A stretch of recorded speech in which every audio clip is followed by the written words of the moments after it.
One day, God spoke to Jonah. He said with authority, "Jonah, I want you to go to Nineveh. Tell the people there about me.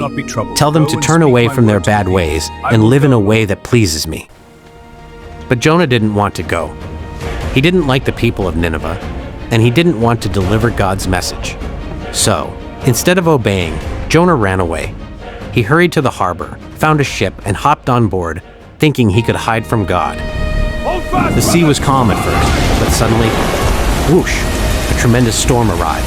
The sky darkened, the wind roared, waves as high as 10 meters crashed against the ship. The sailors clutched ropes and railings, their faces pale with fear as the boat pitched and rolled. Jonah knew the storm was because of him. He looked at the frightened sailors and said with urgency, "Throw me into the sea. If you do, the storm will stop." Jonah plunged into the wild, raging waters. The waves tossed him up and down, pulling him under, while the storm continued above. Then, gulp! A massive whale-like fish opened its enormous mouth and swallowed him. Inside, it was dark and squishy. He could feel the slippery walls all around him, hear the muffled roar of the ocean, and sense the stillness inside the giant creature. Jonah bowed his head and prayed, "God, I'm sorry. Please forgive me. I will obey you."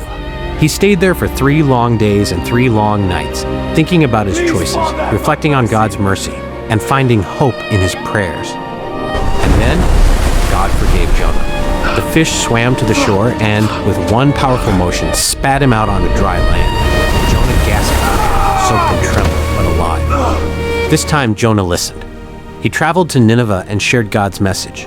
The people stopped their bad ways and turned to God, just as Jonah had been told. Jonah learned that obeying God, even when it's hard, brings life, hope, and forgiveness.